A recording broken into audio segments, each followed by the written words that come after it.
Welcome to Inquiry into Self, and I'm continuing with an unprincipled life, now talking about money.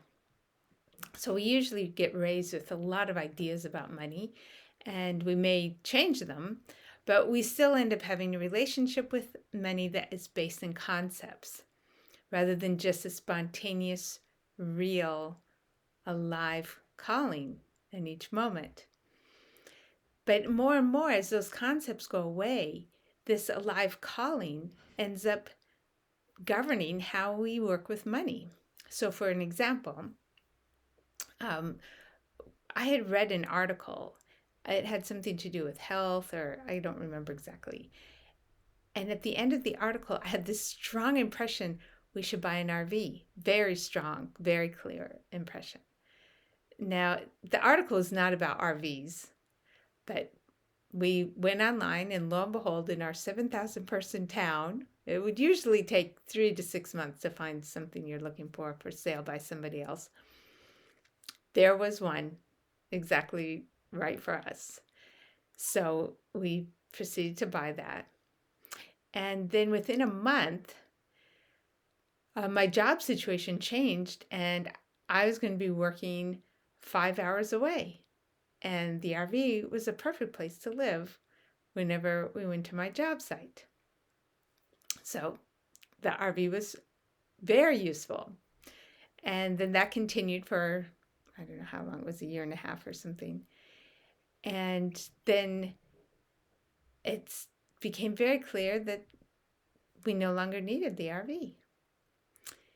Another living arrangements arose. The site changed to only 2.5 hours away. And it was just obvious it's time to sell the RV. And then two things came out of that. One was an interaction with somebody who just answered a Craigslist ad, it sounded like they didn't want to actually have a phone call.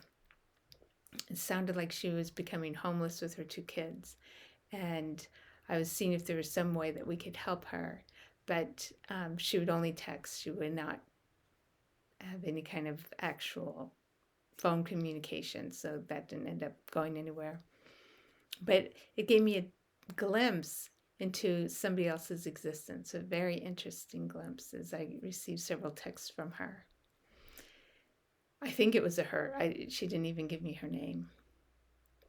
And then in the end, we actually had several people interested in it, but then we found that there was a friend interested in it, and we were able to give it to him at a very low rate, less than what other people were wanting to pay for it. And it completed its cycle with us. Now, that whole experience with the RV was a net outflow of money, I would have to say, but it was really a rich experience. I mean, we certainly learned a lot and got to enjoy RV living, but it was also a rich experience in just feeling that guidance to acquire, to let go of, and to see what kind of blessings happen in our lives with each one. It wasn't about how is this affecting our finances. Money goes out because there's a calling for it. If there's a calling for money that I don't have, well, apparently it's not going to happen. And money comes in because there's a calling that seems to call it in. The two places that I work pay me quite different amounts. I don't remember the exact amount difference, probably almost 15 or 20% difference. And it's not so much about the money that I make, though that's part of it. It's about that I belong in those two places right now. And money comes in that we don't expect. My husband got an inheritance from an aunt, again, totally unexpected. All of these things, money just is one tiny piece of the present moment vitality. And the present moment vitality calls forth spending brings forth receiving. And it doesn't mean anything. There's no story about it. There's no particular value to it. There's no concepts about it. There's no formula about it.